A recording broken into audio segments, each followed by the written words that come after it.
Hi, everybody, and welcome into Calling the Game, an opportunity for a couple of people from random walks of life, namely a historical field and a scientific field, to talk about sports and all their different angles and prospects. I'm Chris Lynch. I'm Thomas Villalone Jr. And let's get into it. We had a couple technical difficulties that kept our last recording from getting published, thanks Audacity, but it's working now, and we should be able to have this published before the games we're predicting take place. For the record, don't blame it if it's free. All right, that's perfectly legitimate. All right, yeah, it's not Adobe, so we're not paying for more fancy or flashy stuff. If you would care to sponsor us and help us get Adobe, we'd be more than happy to start negotiating with you immediately. That would be outstanding. That would be great. You'd be our favorite person in the whole wide world. All right, so let's get into it today. We've got a full slate of NBA, NHL, and NFL games to talk about, plus a slate of Major League Baseball awards that have been sitting on the table for almost a month now for us to talk about that we haven't gotten to.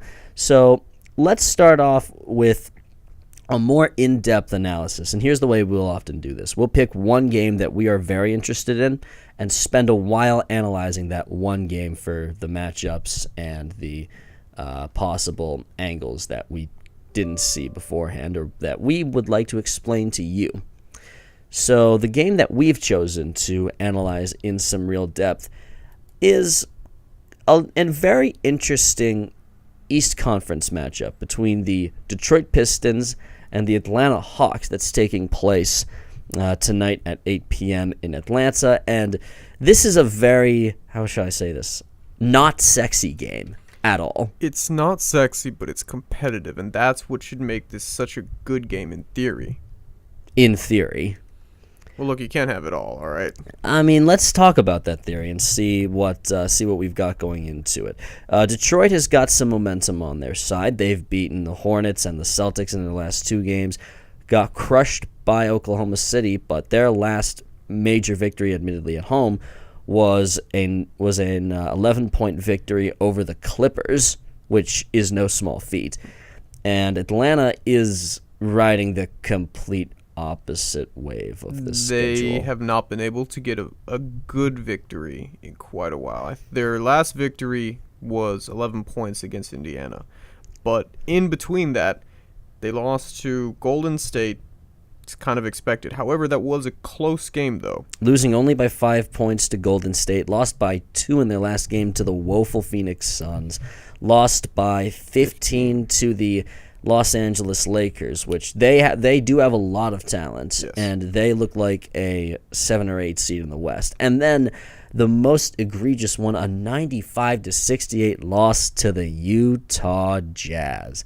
I mean, my God. The Utah Jazz, though, are not a team to just overlook, though. Here's the thing. I'm not overlooking them. I give them all kinds of credit for their performance. I mean, they're a very good team. Hayward got 24 in that game, but I mean, my God, that's just a horrible performance from Atlanta's offensive perspective. That's so bad. Only scoring 68 points in an NBA game, that's either your offense is inept or the opposing defense is that good. And I don't know which it is in this case. Looking at Atlanta's roster, I can see the defensive production almost always being there. It's the offense where they tend to be a little bit more hit or miss, maybe besides Schroeder and a couple of players. And Schroeder's been up and down a little bit this season. He's been proving himself to be a worthy player, but only he's been pretty good, which is good to say about a starting point guard in the NBA. Well, they've also got Kyle Korver. They've also got Dwight Howard, who's been playing pretty well so far this season, considering that he was injured often in his time in Houston. He's averaging 14.5 points a game and almost 13 rebound games and a block and a half a game this season. But what's really hurt them lately, in my opinion, is the fact that Paul Millsap hasn't been playing. Mm-hmm. Paul Millsap, as a starting power forward, is averaging 16 points a game for him. Oh, he's phenomenal. And he's missed the last couple games with a hip injury. Okay. Which is kind of a problem for a hip injury is always a problem for any athlete, but I say especially for basketball players, especially for big guys who have to body people down up and have to get a lot of leverage out of their hips. I think that's a bigger problem for Millsap than it would be for a lot of other people, especially since Al Horford and Jeff Teague are not on this team. They need him on the offensive side of the board. Yeah, that's fair. That's fair to say. And looking at the bench, I'm not sure that they really have anyone who can compensate for the loss of Millsap in the full extent, because Millsap is a good two-way player in my opinion. Gets boards, is able to play defense, then you put him down in the low post, he could do some work. Yeah, I could see that. I mean, Bazemore is pretty decent. Chris Humphries coming off that bench is okay. Teron Prince, okay. Mike Scott, Tiago Splitter. He's out. He's out at the moment, though. So that's kind of another... He's out for, I think, 6 weeks. Yeah. Cephalosha. I mean, the bench is okay, but none of this is going to blow you away at all. Like, none of this is going to make you go, wow, I really like what they're doing there. But for how many years now has Atlanta been playing in a style, though, where it is the team effort? Basically since 08. Well, not just 08, but since Mike Budenholzer got there. And he's really, really instilled this mentality that we may not have the best players, but as long as we play as a cohesive unit, we can become greater than the sum of our parts. Mm-hmm. That all being said, I think that the team this year has so many new faces. They're still trying to find an identity.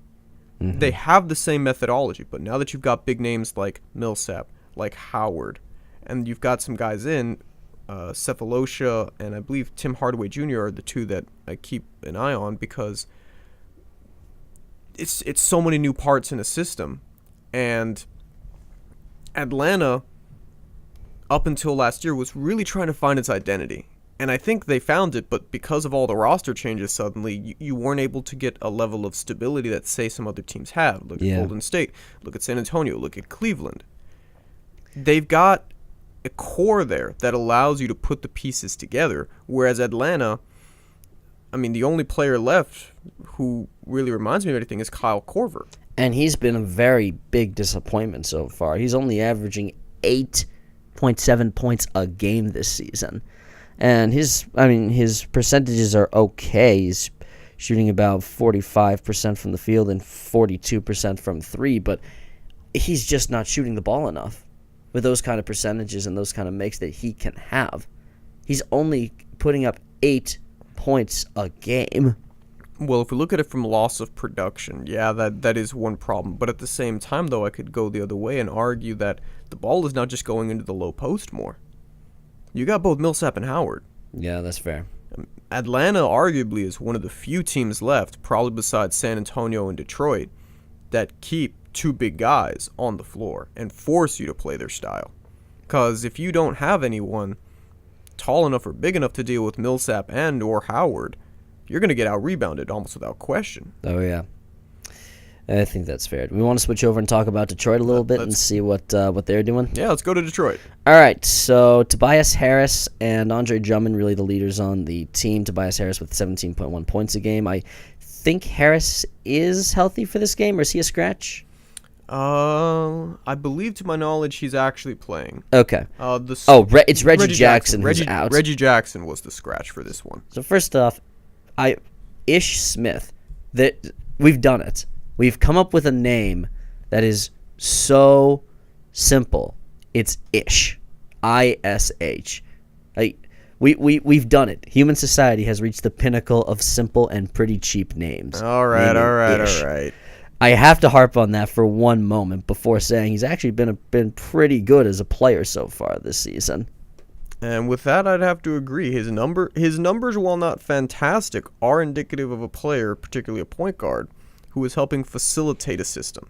A sixth-year player out of Wake Forest, 10.8 points a game, 6.1 assists per game, and contributing on the boards with three rebounds a game from the point guard position when you still got Drummond on that unit. Well, not just that, but at the same time, look at the assist total. Look at the guys that he's feeding. Marcus Morris, Andre Drummond, Tobias Harris, and Contavious Caldwell-Pope. That's a lineup right there. Oh, yeah. This is a very good lineup and a good unit that they've got going right now. It's a good unit. They've got the pieces. They're getting some chemistry together. Again, it's kind of the same problem that Atlanta has. There's a lot of new faces on the roster this year. Boban Marjanovic, Beno Udrih, John Lure. Most of these names I can't even remember from within the past 2 years from the Detroit Pistons lineup, probably besides Drummond and Contavious Caldwell-Pope. Yeah, I'd say that's a fair assessment. I've got a difficult time remembering when a lot of these guys showed up. Like, I don't remember when Ish Smith showed up on the unit. But you know what I am really impressed by with Detroit? It's how Stan Van Gundy has managed this unit and how he's adapted. I mean, he's done a very good job in coaching this team and building them up. Remember in the Knots? Yes. When the Pistons were the most feared team in the Eastern Conference every single season by everybody? I could argue the Nets against that. Defensively, I'm talking. Okay, defensively, yes, I'll give you that. They were far and away. They were the scariest team to play because you knew it was going to be a brawl. Well, New Jersey, it was scary because you knew that Jason Kidd was a magician. Detroit, Ben Wallace was going to beat Wallace, you Rasheed up. Wallace, Chauncey Billups. Mm-hmm.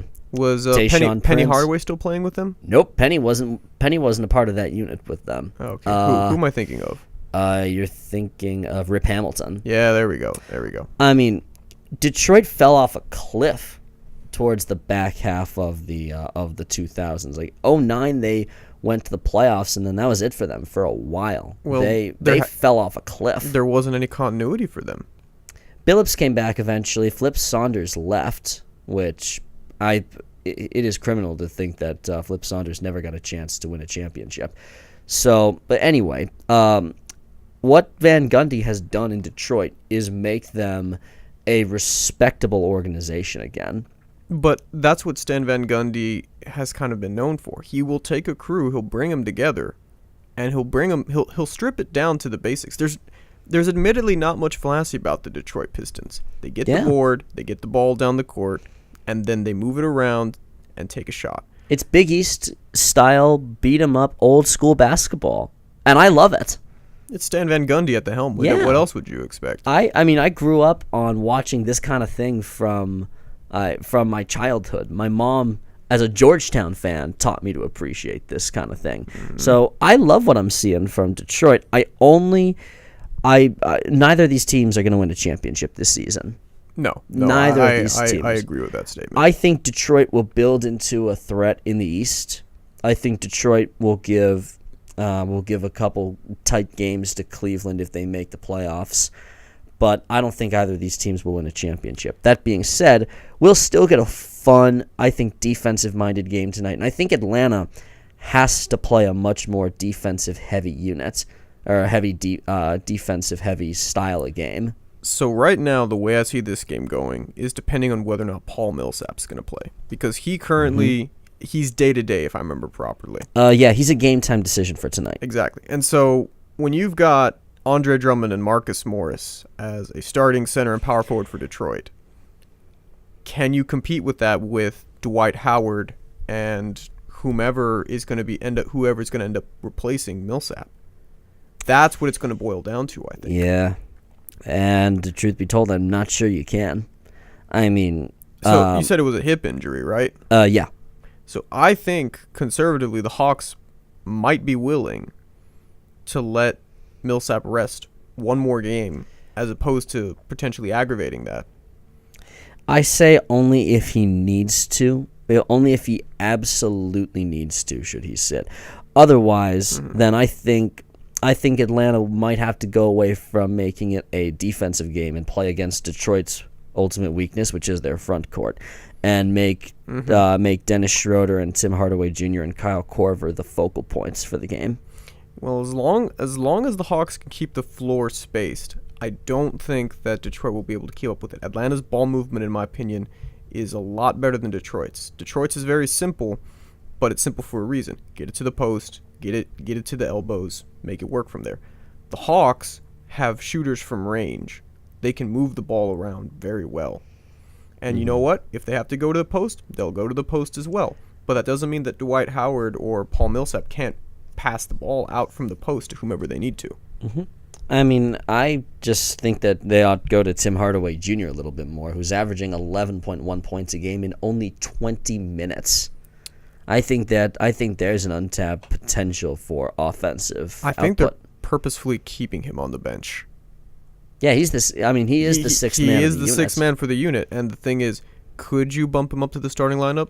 Potentially. Here's the thing. I don't think they'll bump him to the starting unit, but I think you ought to get a couple more minutes out of him than what you've gotten so far. I don't think you need to change your starting unit unless, of course, Millsap isn't ready to go tonight. If he isn't, and it's a long season, you don't have to start him for this game. Well, this is also the 7th and 8th seeds right now in the East. So You're fighting for playoff position at this point. I mean, the NBA season, I don't think it really doesn't start until Christmas. But you want to have a good indicator of where you're at. Yeah. All right. That being So said, I think we got to call the game now. I think we do. You want to go first? Yeah. So given a home court advantage, given better ball movement, I'm gonna give this one to Atlanta, but just barely. I'm calling it Atlanta by 6. It's gonna be somewhere in the It's gonna be somewhere in the mid to high 90s. So, for argument's sake, 98, 92. Favor Atlanta. Okay. I think Detroit takes the game. And I don't say that just to have there be actual difference here. I think ultimately Detroit ends up taking the game. I think they've got momentum on their side. I think they have the better inside presence. And knowing the kind of injury that Millsap has, I don't think he'll end up playing tonight. I think he'll sit. I think that he will make sure that he's back to 100%, and I don't think that they'll have the inside presence to match Drummond. I think that he'll be too much for an old Dwight Howard to handle. So I'll go with Detroit. Old Dwight Howard? Compare Drummond to Howard. I mean, I can compare him, and Howard can still jump. Howard can still play. Can he box him out? That is the question. It's Andre Drummond. He's a monster. We'll see. He's one of the few good things to come out of Connecticut. I have faith in the man. All right, then. Moving on. So, what's next? We want to do more NBA? Do we want to bounce to the baseball awards Let's bounce to the baseball, and then we'll finish off with just the lineup of everything. All right. So, if you've been paying any kind of attention to the sports world, you'll know that the Chicago Cubs just recently won the World Series for the first time since 1908, and since then, we haven't had any games to speak of. Oh, gee, I'm shocked that the offseason is producing no games to talk about. But there's still plenty to talk about, from CBA discussions, the All-Star Game no longer determining home field advantage for the World Series, which I think is a good thing. Ain't that a shame? I am completely okay with that. But more significantly for our discussion right now are the end-of-season major awards for Major League Baseball. Everything from MVPs of the league, Cy Youngs, Manager of the Years, things like that. So, do we want to start with the MVPs? Let's just go down the list. All right, so in the American League, we had a race between Mike Trout, Mookie Betts, and Jose Altuve. And ultimately, Mike Trout ended up winning his second American League MVP award. And this was a little bit of a tight one. Trout got 19 first-place votes. Mookie Betts got the other 9, got 17 of the second-place votes, and finished only 45 points behind in the voting behind Mike Trout. So this was a pretty close vote to determine the MVP. And I still think this is a fairly comfortable margin of victory, considering we're going to be talking about the Cy Young Awards later. Yeah, we'll get there. But for the race of the MVP, this is still pretty close. Okay, fair. But I I'm going to try and remain unbiased here because I am sort of famously a Red Sox fan. And I love Mookie. I love what he can do in the outfield. I love his bat. I love his speed. I love the way he carries himself. And I love that he does all this with being a rather wiry frame. And I love Mike Trout, too. I think he is phenomenal. I think he's probably the best talent going today. I think I can just sum it up by saying the strength of his bat is what carried him through this one. Yeah. Mookie and Trout have the same ability to make contact, but Trout just has that much more power behind him. I mean, so numbers. Trout hit 315, 32 doubles, 5 triples. 5 triples. Yeah. 29 home runs, 100 RBIs, and 30 stolen bases. He led the majors in runs, walks, on-base percentage, and he had the second highest on-base percentage in the AL. Again, contact-wise, Mookie and Trout, we're in the same ballpark. But when it comes to just absolute numbers, I got to give it to Trout. Okay. I mean, and I think this is ultimately the question that always comes up when talking about the MVP award is, how are you defining MVP? Are you talking about the best individual player or the guy who helped his team win the most? The Mookie was a piece of a better team. I mean, the Angels were not a very good team this year. They were not. They finished 4th in the American League West with a record of 74 wins and 88 losses. And for most of the time that Trout has been with the Angels, they have been not a very good team. They made one trip to the postseason and got beaten up in the division series by the Kansas City Royals, who would go on to lose the World Series that year to the Giants. So what I respond to about the MVP is that the MVP is effectively the guy who, when he comes up to bat, you know that there's trouble potentially coming. I mean, you can say that about both these guys, and they scare you in different ways. Like these two, I mean, and this is not to take anything away from Jose Altuve because he gives you trouble as well, but Altuve was not as impressive this season, I think. Altuve is the epitome of a slap ball, quick running hitter who was able to make every play he needed to out of necessity and get all the hits he needed to. But I don't think Altuve is a guy who's going to carry a team on the strength of his bat. I see him as kind of a Tony Gwynn character who needs a bit more help around him. I can agree with that statement. Altuve, I'd say I think is a better base runner than the previous two, a little bit faster. But when you look at baseball and the way that it's structured, you want players who can get doubles, triples, home runs. It's more beneficial for you statistically to come from that approach. You can play small ball, that is an option, but you have to have an entire team structure to try to go around that. And I just don't think the Astros have that. Given the AL West, you got the Rangers, you've got the Mariners. If any one of those teams comes up with a bomb squad, a team that has 2 or 3 players who can hit home runs on a dime, I'm not sure small ball is the option anymore for you. Especially since Houston had a stretch in 2015 where I thought they were going to be the next big force in the American League. Yes, I remember that. They were good this season, but the Rangers reminded people that they're a very good organization. As you're happy to say that because you're a Ranger fan. Yes.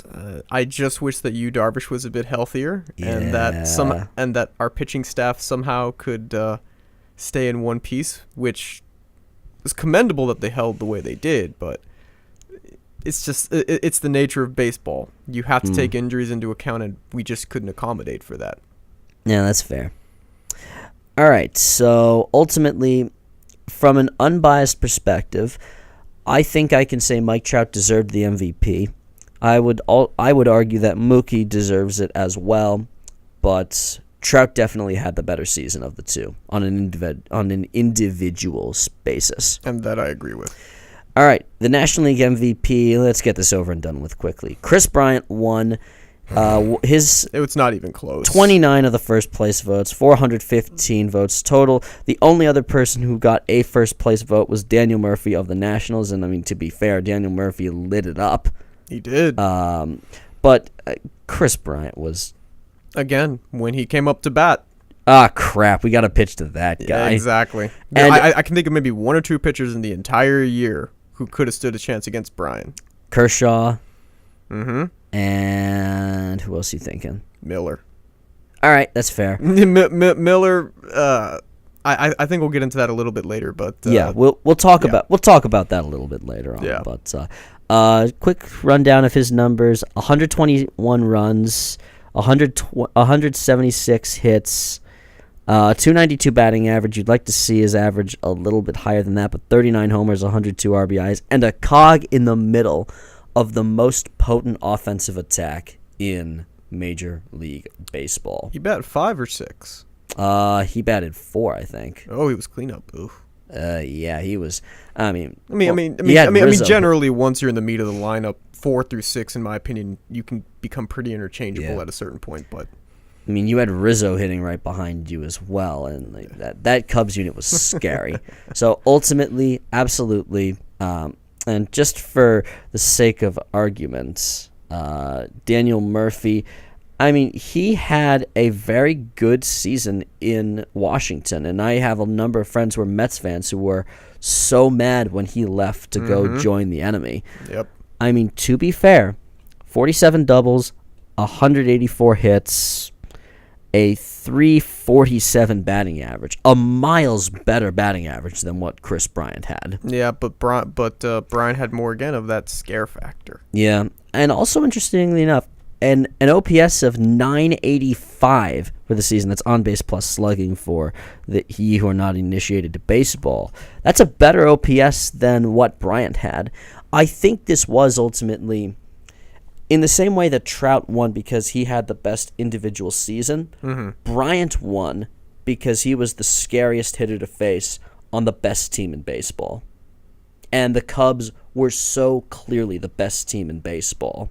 Yeah. That I think it ultimately went to Bryant because of that. And he deserves it on his own merits. He absolutely deserves it. But I think it went to him because he was the scariest hitter in the best lineup in baseball. I agree with the sentiment, but I disagree with the numbers. Just, again, baseball is structured in such a way that it is beneficial for you to have players who can hit home runs, triples, and doubles. And that's where Bryant was better than Murphy, if I'm not mistaken. 47 doubles for Murphy, 5 triples for him, 35 doubles and 5 triples for Chris Bryant. Murphy had... Homers and RBIs. Murphy only had 25 homers and 104 RBI. Bryant had 39 homers and 102 RBI. So fewer homers for Murphy, but more RBIs for him. Not many, but a few more. Yeah. And that batting average is the most. That batting average is 347 for Daniel Murphy, 292 for Chris Bryant. I mean, we're almost. I can't ignore that. We're almost talking Ty Cobb level batting average for this day and age. That being said, though, again, that 39 homers, that's still too much of a difference for me. If you were to count the number of bases that they had actually circled as a function of their batting average, their doubles, triples, and homers, the number of bases circled by Bryant is significantly larger. Okay, fair enough. I mean, ultimately, Chris Bryant deserves the MVP. I mean, he's up there with Pedroia now as one of the only guys to win MVP right after winning Rookie of the Year. So I think he deserves it. Good on him. And okay, so 20 players have been the top rookie and won MVP. So Bryant joins Dustin Pedroia, Dwight Howard, and Cal Ripken Jr. as the only players to win those awards in back-to-back seasons. The last time anyone won the MVP for the Cubs was 1998. Sammy Sosa won it that year. So man, that is history right there. Oh yeah, so we've got our first non-steroids MVP winner for the Cubs in a long while. That's safe for me to make that joke, right? Also, interesting thing. This is the third time both MVPs are 25 years or younger. And the third time in Major League Baseball history. The other two, Steve Garvey and Jeff Burrows won the MVP respectively in 74. Mm-hmm. Garvey was 25, Burrows was 23. And in 1957, a 23-year-old Hank Aaron and a 25-year-old Mickey Mantle won the MVP. Wow. Yeah, that's we're in a new age of baseball when the youth is rising, and it's exciting and fun, and we're in for a good time as baseball fans. We ought to be very excited about what we saw this postseason. All right. Let's move on to the Cy Young. Oh man, this one in the AL was interesting. This was a highly contestable one. That's being generous. From all accounts. All right, so here are the numbers. Rick Porcello won the Cy Young.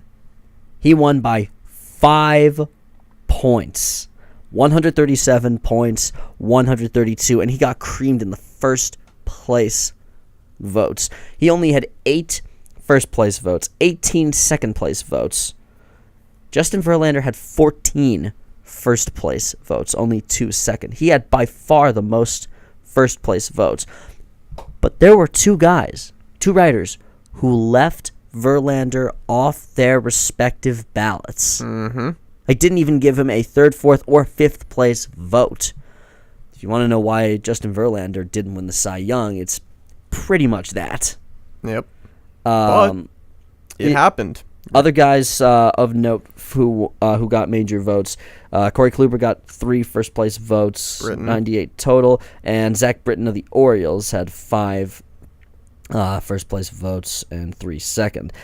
But I mean, I love Porcello. I was a harsh critic of him in 2015 when he was only mediocre, to be generous, and we wasted a decent amount of money on him. Didn't he lose 15 games? We don't want to talk about that. Well, hey, you got a Cy Young award after the season you lose 15 games. That's pretty good. That's a pretty good improvement right there. You're pretty good. I'm channeling my inner Ocelot when talking about this. Yes, I've worked in a Metal Gear reference. Oh, God. Okay, so Rick Porcello, 27 years old this season. The year before, 9 wins and 15 losses, of 4.92 ERA in 172 innings. This year, 22 wins to lead the league, 4 losses, a 3.15 ERA, 3 complete games, no shutouts. Gave up 193 hits. Second in WHIP, 4th in innings, second in walks per 9 innings, and first in the majors with a 5.91 strikeout to walk ratio. 189 strikeouts to how many walks did he have? He had 189 strikeouts to 32 walks for the whole season. He had a great year. So again, between Sale, Verlander, and Porcello, if you look at their numbers, they're practically identical.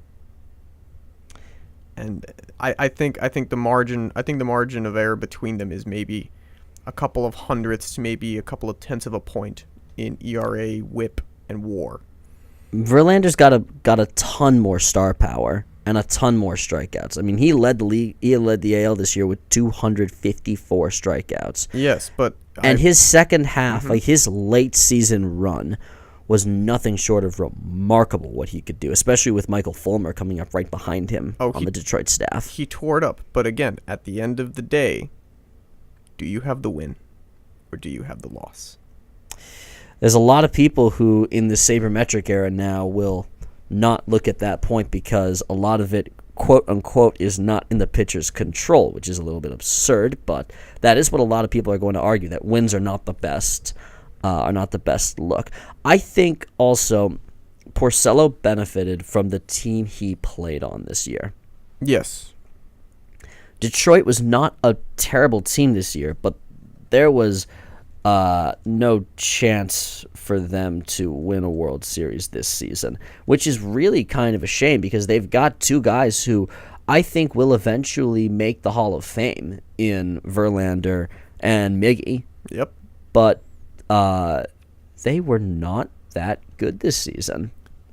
Barring that, though, I go back to my argument of, kind of the MVP, this guy comes up to bat, how much do you fear him? It's the same for the pitcher's argument. Verlander has the strikeout capability. Oh, yeah. But Porcello, he doesn't need to strike you out. He just needs to get the ball in play and get you out. I think that's completely fair. And again, this one in particular is severely contested. But at the end of the day, Porcello, man, congratulations. Congratulations, Porcello. I'm mostly just shocked that there were guys who left Verlander off their ballots. They have their reasons, I would suspect. I'm sure they do. I think they're probably tired of seeing Verlander's star power and, fame, I guess. But, all things considered, he deserved it. So that's the American League Cy Young. Now on to the National League, where it wasn't as contested. But I'm very disappointed that my man Kyle Hendricks did not win the Cy Young this year. And I say my man because Hendricks is a Brewster Whitecap. Context. I worked for a team in the Cape Cod Baseball League, which is a collegiate all-star league. Kyle Hendricks went to Dartmouth College, where my uncle works, actually. So my uncle got to watch him play, and Hendricks played for my team, the Brewster Whitecaps, in the summer of 2010. And we love him there, and we were very happy to see him win a World Series. But I'm not surprised at all that Hendricks didn't ultimately win, considering that Max Scherzer blew everybody out of the water by distance. When you've got a WAR that's about a point higher than your closest competition, it's not that close, really. It's mostly just I've got two people that I'm big fans of in Hendricks and John Lester, and Max Scherzer was just the best. Again, I'm a numbers guy. Good WAR, ERA is higher than the other two, but when you come down to the wins category, you're still pretty respectable. You're able to get the ball in play. I mean, how do you compete? So my argument again is how do you compete against a win?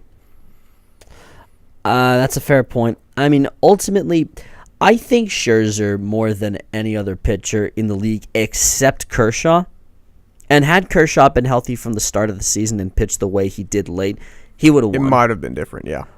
But ultimately he didn't. But other than Kershaw, Scherzer is one guy that you have to look at and go, oh, crap, I have to face him.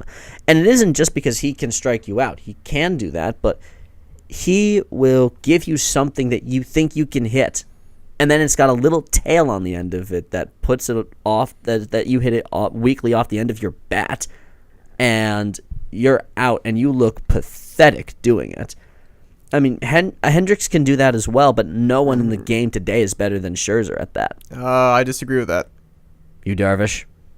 Darvish, I wasn't even really thinking about him. Although now that you mention it, Darvish is a power pitcher. No, his breaking ball. Okay. Oh. If you watch some of his Japanese and early Ranger stuff, he has 10 pitches. Yeah. Of the 10, he picks the 5 that he feels are the best for the day. I mean, I always feared, at least a little bit more, I always really feared the power that he had behind his pitches, because a lot of Japanese pitchers don't have that kind of heat coming from their arms. But that's fair. But who are you thinking of for that kind of thing? Andrew Miller. Okay, I'm talking starters here, not relievers. Yeah. I mean, you have to talk about Miller when talking about the best pitchers in the game today, especially after the postseason that he had. But I think ultimately they probably got that one right. Scherzer was outstanding. He deserves the Cy Young Award. Done. All right, managers? Yep. Let's, so how about this? Let's do managers, and then let's finish it off with the postseason awards. Sounds good to me. All right, so in that department, managers, let's start with the American League just to keep things consistent. Terry! I love Tito. I love Tito. I will always love Tito. With the run that he went on this year, he has sealed a spot in the Hall of Fame for himself. He made the Indians what they were by bringing them together. I mean, it wasn't close. Terry Francona got 22 out of the possible 31st place votes. Jeff Bannister of the Rangers had 4. Showalter and Farrell had 2 each. Bannister got 12 second place votes, and Tito got 5 second place votes. I mean, it was not close. No. Terry was absolutely the best manager in the American League, and I maintain that with the run he went on, combined with his career in Boston, he's a Hall of Fame manager. I think he could retire today, and he ought to be immediately voted into the Hall of Fame. This is a bit of a stretch, but I think on the merit of the season alone, he merits HOF status. When you have a 94-win season, given the depleted status the Indians were in for the bulk of the season, that's impressive. That's impressive. I'll never say that one season alone is a Hall of Fame worthy season, but If they had won, if they had won, then maybe. But we're not talking about hypotheticals here. fair. Well, okay. That being said, his legacy in Boston just makes this seem all the much more impressive. Oh, he's in easily. I mean, just watching Cleveland, it was incredible what they were able to do with two of their best starting pitchers out. He turned into Tony La Russa, the way La Russa managed the 2011 Cardinals. I'm sure you remember that not fondly. Oh, no, But, I do. But they beat your Rangers. And they were the better team. All right, fair I got over it. I commend you for getting over it. I'm still getting over some bitterness in my own sports fandom past. Well, Don't judge me. We'll discuss that later. Yeah. I'm always airing out my But, grievances in sports. Terry, But Tito got his second Manager of the Year award in his 4-year time in Cleveland. He never won a Manager of the Year in Boston. ain't that a shame? The writers don't like Boston that much. Eh. Let's be honest with ourselves here. The writers don't exactly like Boston, and I don't blame him. I don't blame them for that. All right, so let's talk about the National League Manager of the Year, and this was a little bit more contested, but I think they probably reached the same result, or the best result. Dave Roberts from the Dodgers. Love Dave Roberts, biggest play in Red Sox history, with the stolen base off Rivera in the ninth inning of Game 4 and tied the game, and scored the tying run in the bottom of the 8th inning off Mariano Rivera off Veritek's sacrifice fly the next night too. But more to the point on his managerial run this year, 16 first place votes. Joe Maddon was second with 8, then Dusty Baker with 4, and Terry Collins with 2. Dusty Baker actually got the most second place votes with 12. Maddon finished second in the voting with 70, and I think this is an interesting one because Maddon had the most talent to work with for the whole season. Yep. But Roberts put together the most complete team based on what he had, similar to Terry. I mean, the amount of injuries that they had to come within 2 games of going to the World Series is nothing short of amazing, especially for a guy in his first season, not with the Dodgers, First season, period. managing his first ever season in that kind of pressure. That's amazing what he was able to do. I mean, to take that unit as deep as he did, I mean, that's nothing short of incredible.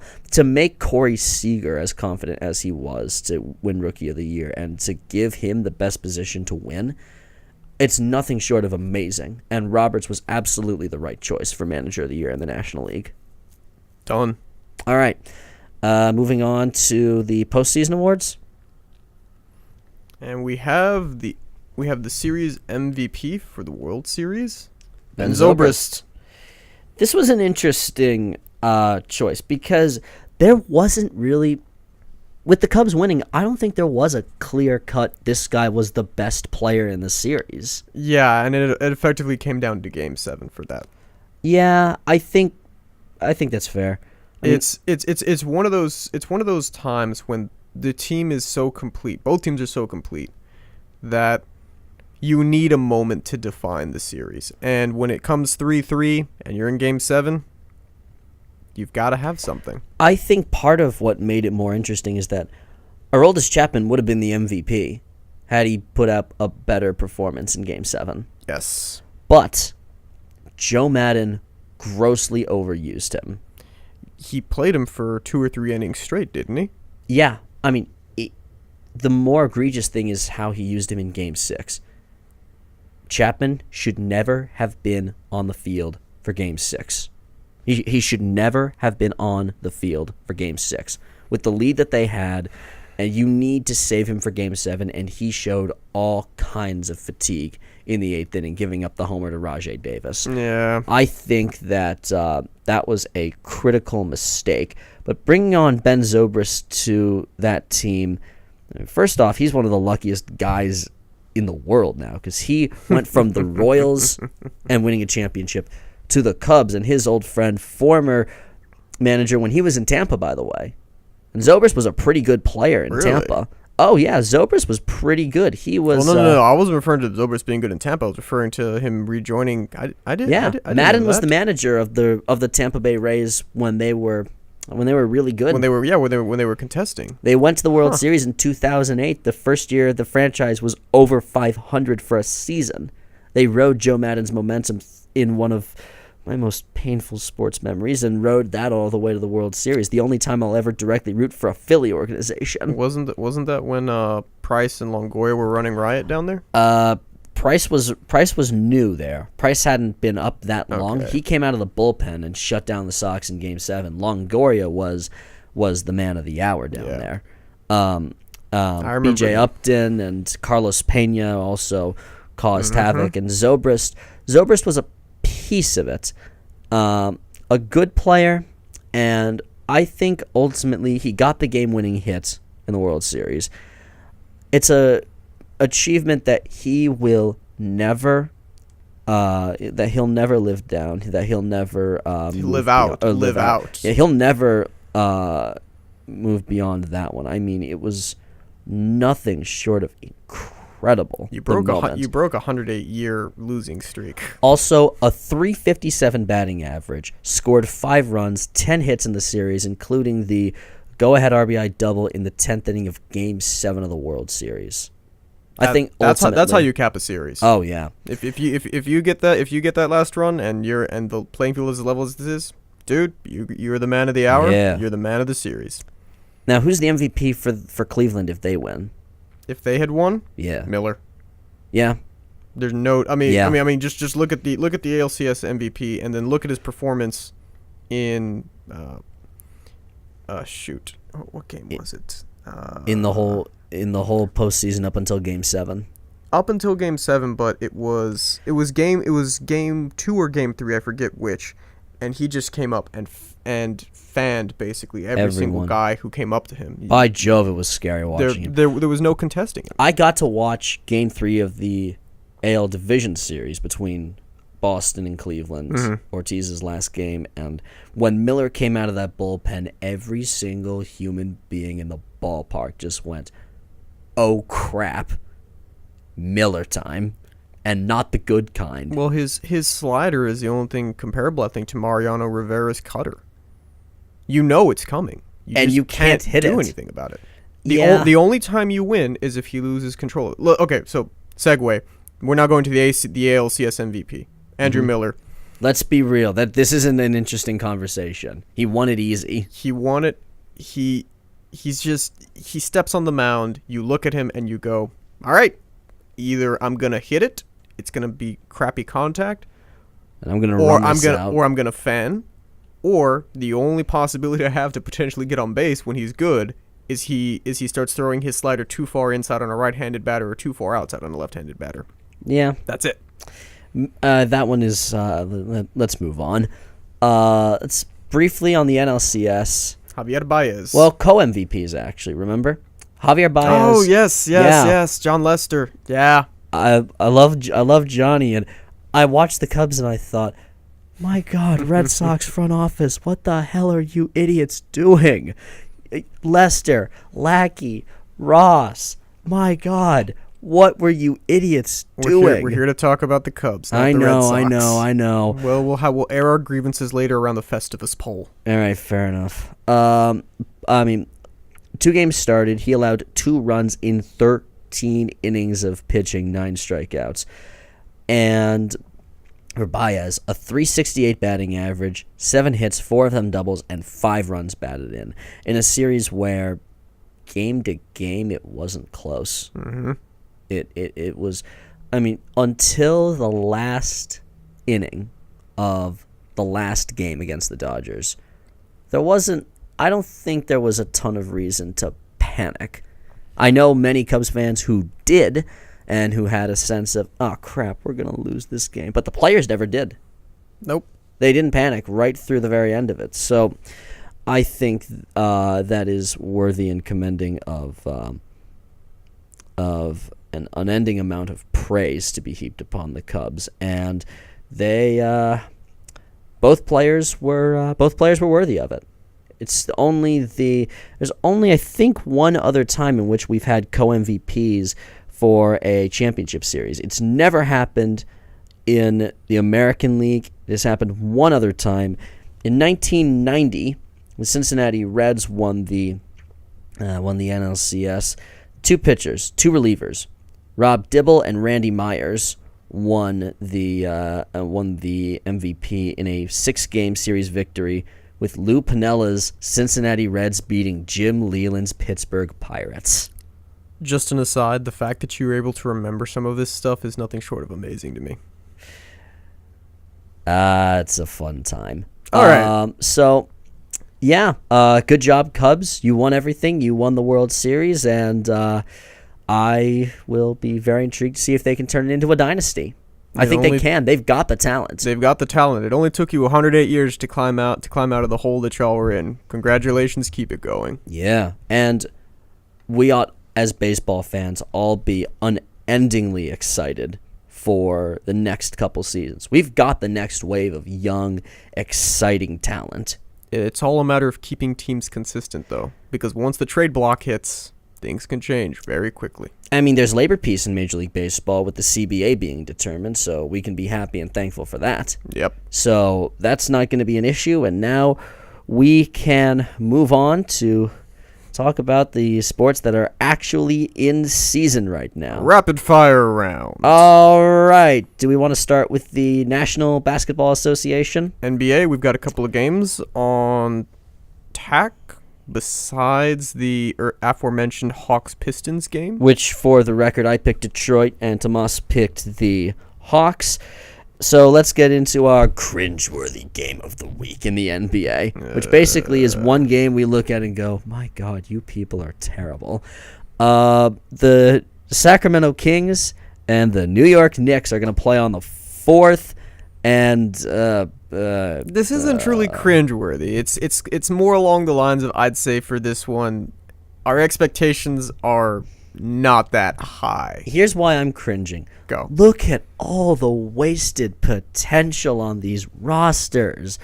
Carmelo Anthony wasting away. Porzingis, Derrick Rose, Joakim Noah are washed up after their days in Chicago. And for Sacramento, Boogie Cousins, the most wasted talent of the last 5 years of anyone not named Anthony Davis. Okay, that's... I mean, yeah. My God. Okay. So it's not really a cringeworthy game. This is more like the showcase of the worthless, not the worthless talents, but like the wasted talents. Yeah. I mean, New York's got a little more talent going into this game. It's a home game. I can't really say much about this too much. I like New York's inside presence a little bit more than just Boogie Cousins. I think Porzingis is an upcoming star, and I think he'll be a rock in New York for a while. Yeah. So I've got to take the Knicks in this one. I've also got to, given the nature of this game, I sense a pretty big point differential. I mean, just looking at some of the stats real quick, the Knicks are 7-3 at home, and the Kings are 3-6 away. Their stats are roughly equal. Field goal percentages are both about 45 on the team average. 3-pointers are 35-36 in favor of Knicks. Free throws identical at 78. The only thing I've got to give to New York in this particular instance, they can move the ball a little bit better. The assists per game is higher, and they turn over the ball less. Okay. I mean, on pure potential and talent alone, I really like what New York has going. I think they can be a low seed in the Eastern Conference. They're at 9-9 so far this season. I think they'll win tonight. And I think that a trade for Boogie Cousins is less and less and less likely. I don't see it happening. The longer they've sat on his contract too long. Nobody's going to give up the assets to get Boogie Cousins with no certainty that he's actually going to stay there, especially since I'm Since he's Boogie Cousins. And well, if you put him with a good coach, I mean, I think if you put him with the Celtics and let Brad Stevens coach him up, I think you'd have something frightening. But the Celtics are not going to give up those kinds of assets to get him. They're not willing to. I mean, they don't know if they're going to keep him. And they don't want to have a rental player for a team that is still young and developing. Yeah. So, speaking of the Celtics... Real quick, New York by 10. New York by 8. Just to be a little bit different, but I don't think it'll be a double-digit game. Celtics Rockets. Okay, this game is interesting. The Celtics, I don't know what to make of them. They have some points when I love them dearly, and then they have some points when they forget that the ball has to go through the hoop to score. I don't know. I mean, it boils down to, can you slow down James Harden? Not can you stop him. Can you slow him down? Because being realistic, Harden is the only piece of that team I actually fear. I respect Trevor Ariza, but I don't fear anything other than James Harden on that team. And while I agree with that, I still see the Rockets as having more potential for this game. Numerically speaking, once again, this is a fairly matched thing. Maybe the Rockets have an advantage in rebounds, but they give it up in turnovers. I just see the Rockets having too much ball speed. Too much ball speed and too much speed driving into the paint from the top of the key. So I've got to give this one to the Rockets. I'm calling it by 14. 14? I'm calling it by 14. Okay, I think, and I am going to absolutely come off as a homer because I am a big Celtic fan. But I think the Celtics can win the game because they've got two of the best on-ball defenders in the game, in Marcus Smart and Avery Bradley, who can take turns on James Harden. And if they can slow him down, I don't trust the interior presence of the Rockets. I like the presence of Horford and Amir Johnson getting occasional buckets a little bit more than I do. If Harden can go off on his regular pace, Houston will win. But I think Bradley and Smart can be enough of a stopgap defense or enough of a perimeter defensive unit that they can slow him down enough. Again, not stop him, just slow him down. Did I forget to mention they're playing at Houston? Nope. And I don't really care about that. Ooh, them's fighting words. I mean, remember, you're talking to one of the most biased Celtics fans you'll ever talk to. I mean, I'm able to admit when they have their deficiencies, and my God, do they have their deficiencies. Like, they need another scorer other than Isaiah, but I love the perimeter defense that they'll have. I think if the Celtics win, it's a 2-point victory. I think it's close. All right. Next game up on the slate, we've got San Antonio versus the Timberwolves. Your guys, the reigning powerhouse in the game, or one of the reigning powerhouses in the game, taking on one of the young, upcoming, and very exciting, albeit underperforming units in Minnesota.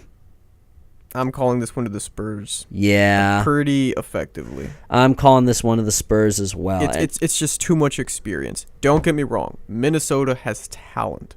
For days and days and days, and my God, that unit, in a few years, that's going to be scary. Assuming they keep it together. That's a big if right there. I mean, Minnesota had talent a few years ago, and they got rid of it all. I mean, I just trust Tom Thibodeau to be able to keep it together in Minnesota. Tibbs is not only the head coach, he's their head man. He's their general manager as well. So he's in a similar position as Doc Rivers is with the Clippers. I think that Thibodeau will command their respect. Okay, bearing that in mind, yeah, I see that happening more as being more likely. I mean, Karl Anthony Towns is a monster. Andrew Wiggins is scary. Chris Dunn is effective. I don't think they keep Rubio around for that much longer. No, the only reason why I don't think Towns and Wiggins are going to be held back, Gasol and Aldridge. I think that's very fair. I mean, I didn't think I'd be saying that. I knew Aldridge was going to be a force coming into this year. I truthfully didn't think that we'd be saying that Pau Gasol is a force for the Spurs this year. Pau Gasol has always been a team player, and he's finally come to the right team. I never thought I'd say that. Oh, you are bitter about him being not a part of the of him being a part of the Lakers, same as I am. Yeah, mildly. Only I'm a lot more bitter that he was a part of the Lakers, to be honest. I mean, okay, so we both think the Spurs will win. I wrote down one more game here, but I've got two that I want to talk about. They involve the same team. Real quick, Spurs by 8. Spurs by 8. I'll go Spurs by 10. I think it's a double-digit victory. All right, so we got 2 Golden State Warriors games to talk about. We got one against the Jazz on the 8th, but then there's one on the day before that I was a total moron. And didn't mark on our list. I did not mark this on our list. Go. Clippers Warriors. Whoa. We have to talk about that game. Yeah. Come on, dude. We got to talk about the one of the most exciting matchups. Seriously, how did you miss that? I was rushing to try and put this together. Okay. It's okay. So that game is happening. The 16-3 Golden State Warriors are taking the 15-5 LA Clippers in what is sure to be an exciting game on December 7th at 10:30 p.m. at Staples. This is one of those This is a rivalry match now. Oh, this is one where you set it aside and go, I'm watching that. I don't root for either of you, but I'm going to make time. I will root for the Clippers. They have Paul Pierce on that team. Pierce is my favorite athlete ever, and I don't trust the Clippers right now. I don't. They came out of the gates like gangbusters early on in the season. And they slowed down. Yeah, Blake Griffin has been a little bit disappointing in late game situations. Yeah. I mean, 118.1 points a game for the Warriors, 108 for the Clippers, a 10-point difference. I'm giving it to the Warriors. They move the ball too well. They move the ball very nicely. Unless the Clippers have something to stop the Warriors' ball movement and outside shooting, the Warriors are going to space the floor too much. Don't get me wrong, Chris Paul's good, but he can't keep up with both Curry and Thompson. Can he drive it to the hoop? And can he give it to Blake Griffin to make... Because here's the one thing that I learned after watching this past year's NBA Finals. Mm-hmm. If the Warriors have trouble with any size, which they do this season, after not bringing back Bogut, I think they will struggle. They can't compensate for it, exactly. Blake Griffin is a monster inside if he can leverage himself. But that's the thing. DeAndre He Jordan has been playing well as of late. I think he will get up for that game. I mean, I think this is about as close as it gets. I think it's a 2-3 point game. I don't think so. I think the Warriors are going to win this by 14. By 14. Okay. I think the Clippers have pride. I think Doc will get them ready. I mean, they're gonna come out. But the thing is, I don't see the Clippers being able to stop the Warriors' ball movement. I just don't. I mean, do you see the Warriors being able to stop the Clippers? No, I don't. This is going to be an extremely high-scoring game. Yeah, I think so too. But the issue is that the Warriors can shoot threes more effectively than the Clippers can shoot twos. Here's my deal. If you take away one of the Warriors' top 3 pieces, I think you slow them down enough. So my question is, can J.J. Redick stay with Klay Thompson? Can J.J. Redick stay with Steph Curry? Or can Chris Paul stay with him? Not stop him, but slow him down. There's no one at the small forward position who can slow down Kevin Durant for the Clippers. Okay, for the Clippers, yeah, let's see. There's nobody at the small forward position in this game for the Clippers who can slow him down. But can someone just not stop him, but slow him down? I trust DeAndre Jordan and Blake Griffin trying to slow down Zaza Pachulia and Draymond Green. I think the Clippers can slow them down. Not stop them, but slow them down enough. And I don't see the interior presence for the Warriors winning this game. I think the Clippers win by 2. And I think this is one of the most exciting games of the season. I agree with you in the sense that the Clippers' front court is better, but the back court of the Warriors, I think, is going to run right on the Clippers. Okay. All right, so let's talk about the other game. I mean, we have that settled. I think I know what the outcome for the other game is going to be for your prediction. We've got the Clippers and the Utah Jazz, a fun defensive... Excuse me, we've got the Warriors and the Jazz, a fun defensive unit in Utah, if you can actually say that, against a powerhouse offensive unit in Golden State. Again, I see the Warriors winning this one, but I think the Jazz's defense is actually marginally better than the Clippers. As strange as that, or sorry, the Jazz's defense is better than the Clippers. And I know this sounds a little strange, but I think the Jazz are better geared for playing the Warriors. You're probably right about that. Yeah, I'd say you're probably right about that. So, okay.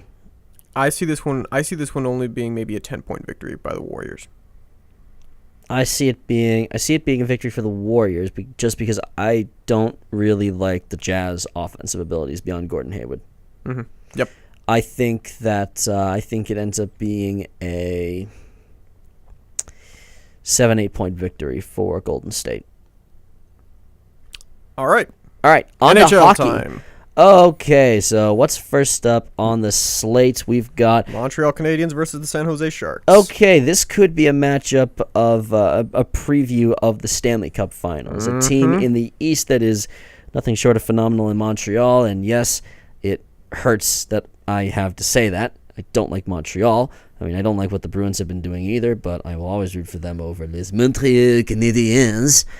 Going up against the San Jose Sharks in a unit of I know who I want to win that game. I love Joe Thornton. But can they? I think they can. I mean, they are going up against the best goaltender in the game right now. Price? Yeah. Yeah. Price with his unit is arguably the most complete goaltender. I mean, I love what the Sharks have going on the defensive end. I think Martin Jones is outstanding in net for them. And I think that their unit defensively, I don't think this will be a high-scoring game. No. This is maybe a 1-0, 2-1 game. I agree with that. But I just see too much. The forwards that Montreal has, Galchenyuk, Gallagher, I'm probably going to mispronounce this, sorry in advance, Pacioretty, Radulov. I can't look at these numbers and not say that Montreal is just going to give this one. It's going to be competitive, don't get me wrong, but the numbers to me just scream too much in Montreal's favor. I mean, throw in their defensive players like Weber and Markov. I mean, this is part of the fun of the NHL. I think the competitive balance that you've got up and down the game, up and down the league, is really the most balanced of any league of the four major ones. An interesting note: this is the only time that Montreal is making the trip out to San Jose this year. Oh boy! So, I think this is the one time in which we'll ultimately have this kind of early season matchup. Mm-hmm. And I really hate to say it, but I think I'm going to have to pick Montreal. I think San Jose, phenomenal as they are, I think they run into enough of a defensive block. And if there was any kind of a problem that San Jose ran into in the Stanley Cup Finals, it was that they didn't have the offense. Yep. And that their old men in Thornton ran out of gas late. So I think they need to figure out more ways to score. Montreal by 1, I'm calling it 2-1. Montreal by 1, I call it 1-0. I think Price is going to be phenomenal tonight. All right, next up, we've got another Canadiens game. This one against the Los Angeles Kings. What do you think? Once again, the numbers for me just I can't ignore it. I mean, the Kings have Carter, they've got Brown, and they've got Toffoli. Toffoli. It's a good unit for the Kings. I mean, this is an experienced unit that they definitely can win. I mean, their last oh wait, that was a while ago. They can win in theory, but Montreal just has too much firepower. If there's anything I might give the Kings an advantage on, it's their defensive men. They got Martinez and Doughty. I like them numerically better than what San Jose kind of presented to me.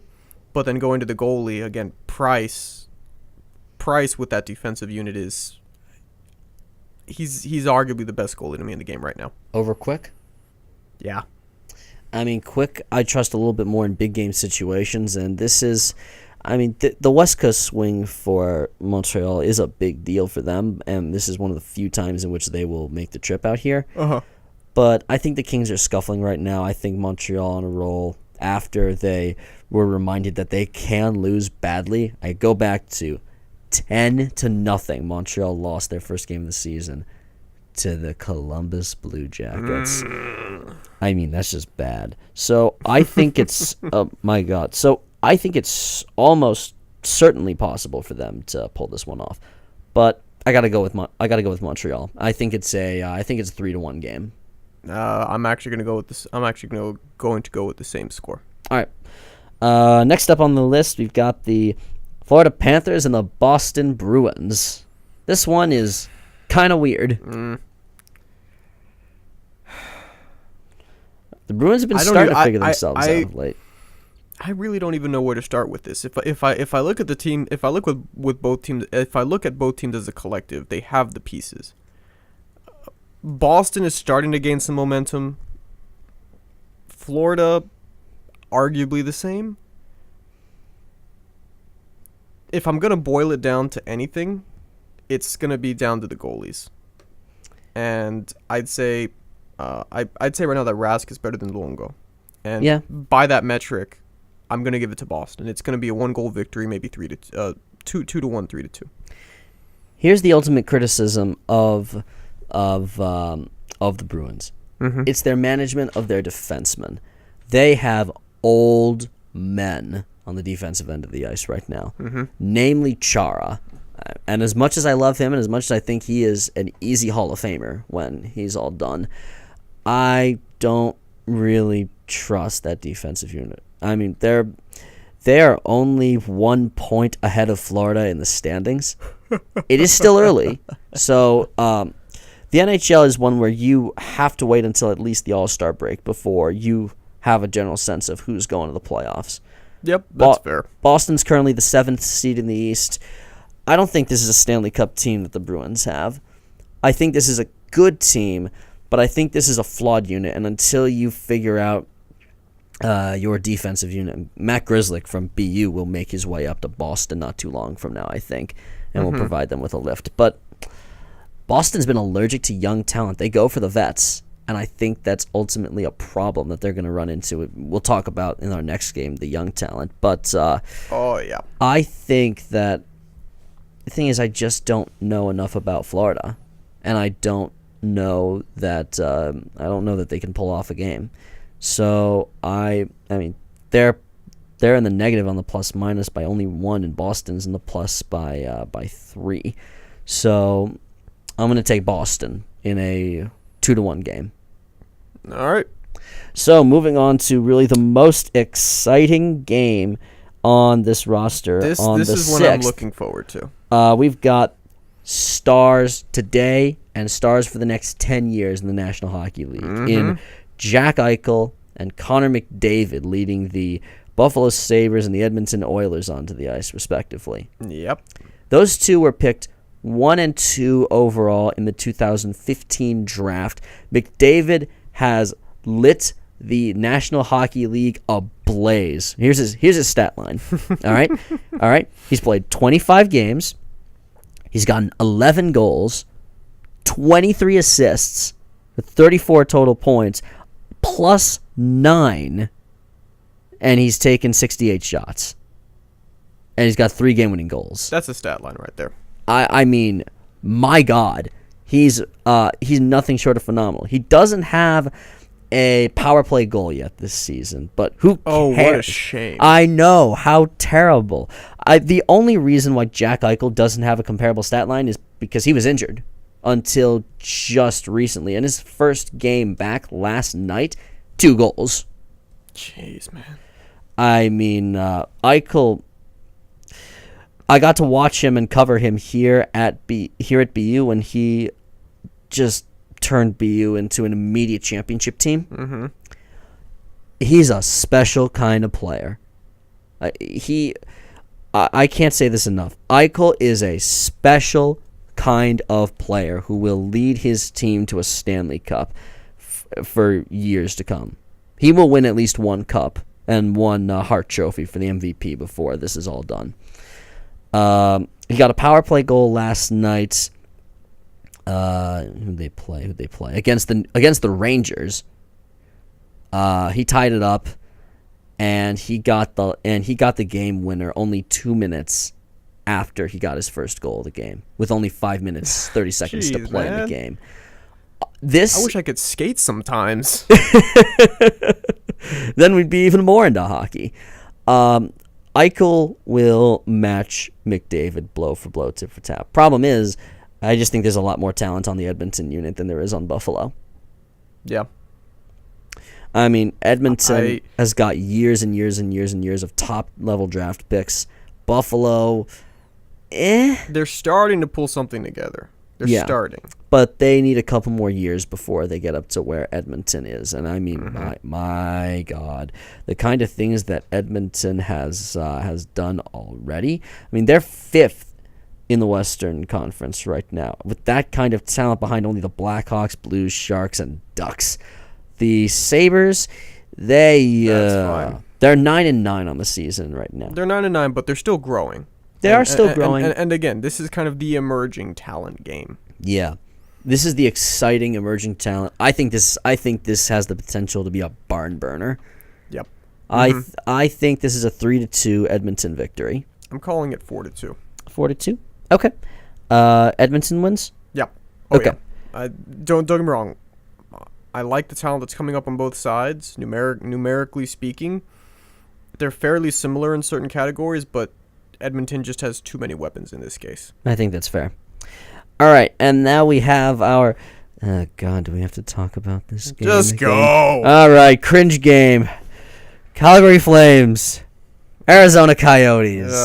By Jove, these teams are terrible. Calgary, the 11th seed in the West. Arizona, dead last, tied with Colorado in points at only 19 points. Worst team in professional hockey.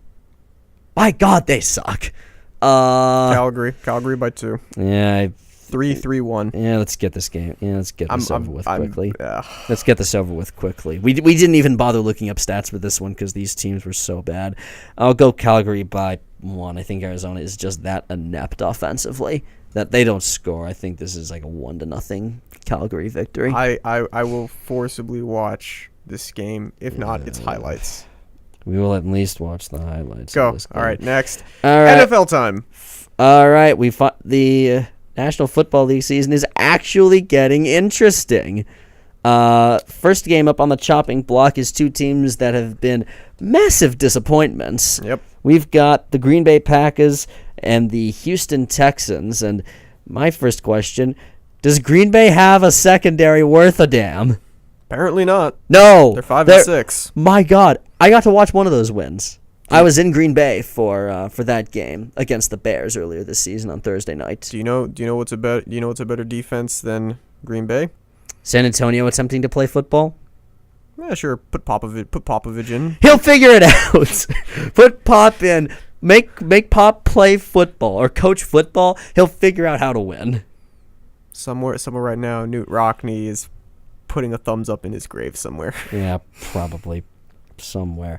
All right. Here's the thing, though. Do I have any kind of trust in Houston to do anything?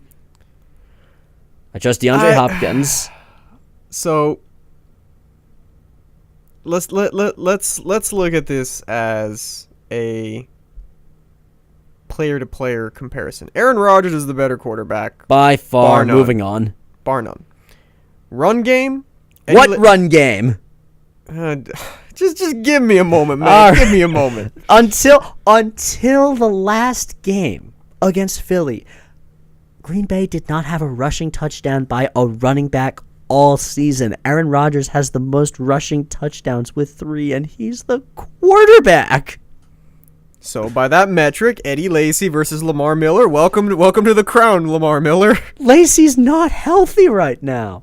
Lacey's not at 100%, which when he's on the field, he's a bowling ball. But I mean, my God, man. Let him rest. Let him rest. I'm gonna take a quick look and see what his health status is. But he's, my God, this has been. I mean, Ripkowski has been a running back threat for them lately, and also Mike McCarthy has told everyone that Eddie Lacy's Packer season is over. Okay, so who is Eddie Lacy's replacement? Someone. Okay. A human being. Aaron Rodgers. A human being. Will Aaron Rodgers please report to the halfback position and the quarterback position simultaneously. Here's the thing, though, that I actually still love about the Packers.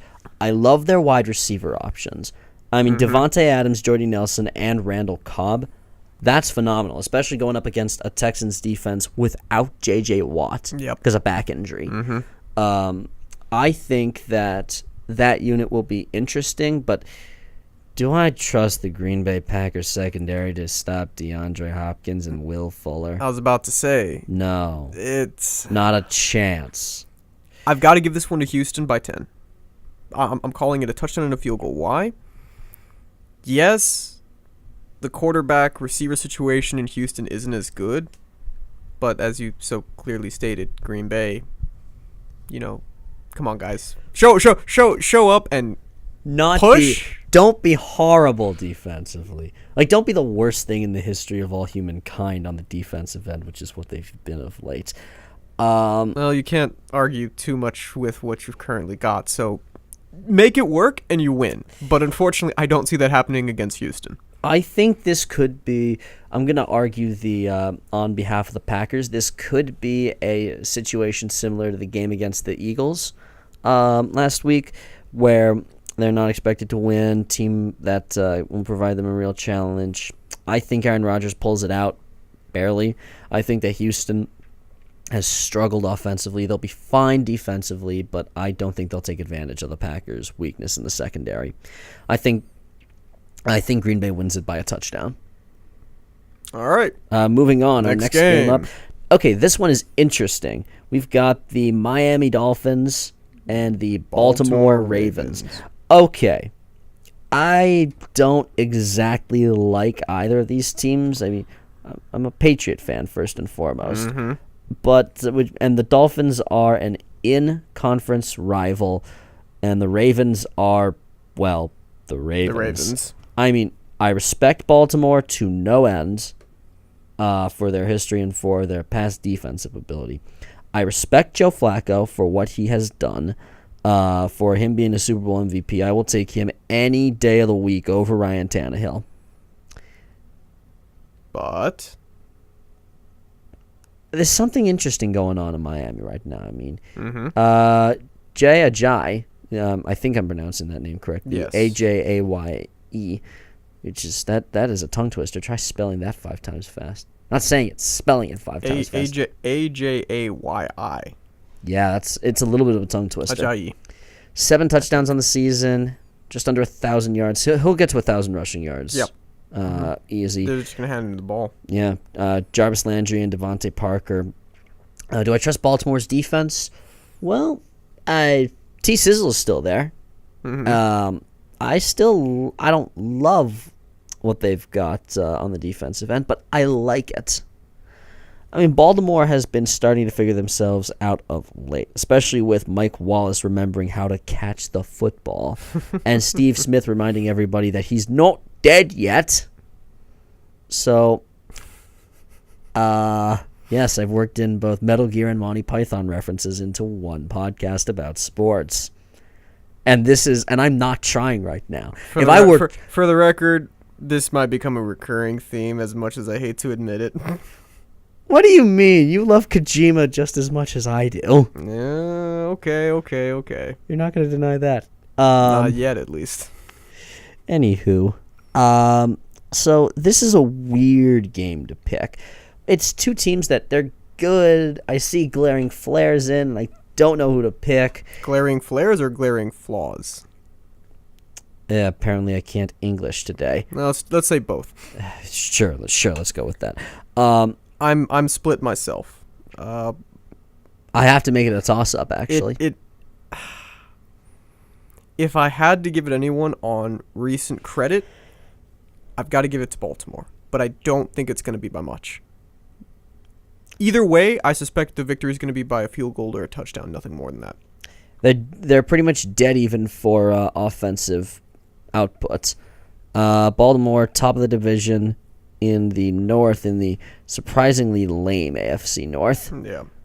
So in terms of offense, passing yards per game, Baltimore has that by 30 yards. In the rush yards per game, Miami has that by 30 yards. This is a dead heat effectively. If anything, again, Baltimore, I can see Baltimore covering the rush just a hair better than Miami covering the pass. Yeah. So Baltimore by 3. Let's go with that. Baltimore by 3. Low-scoring game, Baltimore by 3, I agree. All right, next up is... Now, this game is pretty interesting. Kansas City and Atlanta. All right. This one, I don't know how to feel about this one, actually. I mean, I love the Falcons' offense. Matt Ryan throwing the ball to Julio Jones is just... It's yes, the combination. So much yes. But my God, Andy Reid is a phenomenal coach. I mean, my God. Mm-hmm. Without Jamal Charles being in there, and with Alex Smith as a game manager type of quarterback, the Kansas City Chiefs have proved that they're not dead. No, they're not. I mean, my God, and Mohamed Sanu and Taylor Gabriel receiving for the Falcons as well is nothing short of outstanding. I mean, the Chiefs defensively are okay. They're not great. I mean, they're the 28th. Wow, they're the 28th worst best defense in the game against the Falcons' 27th. Yeah, I've got to give this one to Atlanta straight away. I like the work that the Chiefs have done in trying to restructure based on what they've got, but the Falcons between Jones, Jones. Sanu, I think is how you pronounce it. Sanu, excuse me. And Devontae Freeman running the football. And then you've got Taylor Gabriel and Tevin Coleman. It's just too many options. Mm-hmm. Here's my thing. I have learned in the regular season, don't bet against Andy Reid. Note, in the regular season. I'm still betting against Andy Reid on this one. As much as I love his ability to produce. I like what they've done. I like what they've done lately, but there's a big part of my gut that tells me to go in favor of the Chiefs in this game. But I'm not going to follow through on my gut. I'm going to pick Atlanta. I think their offense is just too much. I think Matt Ryan has got a case for the MVP of the league this year. Atlanta by 2 touchdowns. I say Atlanta by 10. I don't think it's a 2-touchdown game. Okay. All right, next on the chopping block. Last game. We've got the Giants and the Steelers. This is kind of a lame week in the NFL this year. Are there any other... I'm looking up and down the schedule if there's any game. Take a look and see if there's any other games you want to talk about. But let's get to this one between the Giants and the Steelers right now. I don't even know where to start. Even Cleveland's not on the board. Cleveland, mercifully, I think, has a bye week. We don't have to be subjected Come on, don't let Detroit be by itself. It needs company. Detroit wants company. I will bold, semi-bold, not really bold prediction. Cleveland will lose every single game this year. I mean, by Jove, they're awful. They are so bad. They will lose every game this season. Moving on with our lives. All right. So, back to the game we were originally trying to discuss, the Giants and the Steelers. This one is... It's close. It's relatively close numerically speaking. You have two of the best wide receivers in Odell Beckham and Antonio Brown. Here's the thing, though. It's Odell Beckham Jr. and a half because... Steelers secondary. Do you exist? Yeah. I know that feeling of trying to analyze I do not trust that secondary for the Steelers at all. You mean the potential cheesecloth? Potential? They have had their moments. They've had a few. They've had a few. Let's put it this way. No offense, they're not as bad as Green Bay. Trust me, no offense taken. Like, Okay. none But- whatsoever. But that being said, Eli Manning, Odell Beckham, heck, I'll throw in Sterling Shepard in for good measure against the secondary that the Steelers have. I unless the Steelers come on an offensive tear. Which they're certainly capable of with Roethlisberger, Bell, and Brown. They're Well, certainly not just that, but they've capable also of got it. D'Angelo Williams. Yeah, as a backup running back, that's outstanding. I think this is a make or break game. I think the Giants will end up going to the playoffs as a wild card team. Okay, I can see that. I think the Steelers. I think there's only one team that's going to come out of the AFC North. It's either going to be Baltimore or Pittsburgh. I think that if Pittsburgh wants to win, and they have a ton of pride, and They're going to go for it. they have to. They have to win this game in order to make something of a postseason run. And Roethlisberger and Tomlin have all kinds of pride. And they, as much as the Red Sox and Yankees don't like each other historically, today, walking, the Ravens and Steelers will punch each other in the mouth. They hate each other. And so if Pittsburgh ultimately ends up losing the division to Baltimore, they will be sick to their stomach, especially with the offensive talent on that team. Yeah, but I don't see the Steelers being able to combat the offense that New York brings to them. Yeah, I ultimately agree with that. It's gonna be a 7-point game, I suspect. It'll be a high-scoring game. I think the Giants win. Giants win by 7, but this is gonna be somewhere in the high 20s, low 30s. I think Giants win by 3. I think it's a bit closer than that. Really? Yeah, I think it's a pretty close affair that we've got. Okay. All right, so that's the end of our slate of predictions, and we don't have any historical segments. No, for you today. not today. We will have those in the future. We will be back here next week. We'll take a brief recount to see what our records were from this week, see how close we were, make fun of each other for being wrong on the games if we are. Haha in advance. In advance as well. I'm right, you're wrong. I'd also like to state, too, for historical perspective, did you know that the Cubs did not have the longest losing streak ever? As in did not have the longest run without a championship ever? There are sports streaks that are even worse than the Cubs. In North American team sports or in global team sports? Global. I was going to say, yeah. Yeah. Fill us in on the global stuff. Yeah, so one potential thing we could talk about was, this happened not too long ago. The Irish national rugby team finally beat New Zealand. And you're wearing an All Blacks jersey. I love the so- All Blacks, but you know what? I'm going to give credit where credit's due. The Irish. 111 years. My the country of my ancestry in Ireland actually finally beat New Zealand in something. That's How a marvelous. shite Irish accent.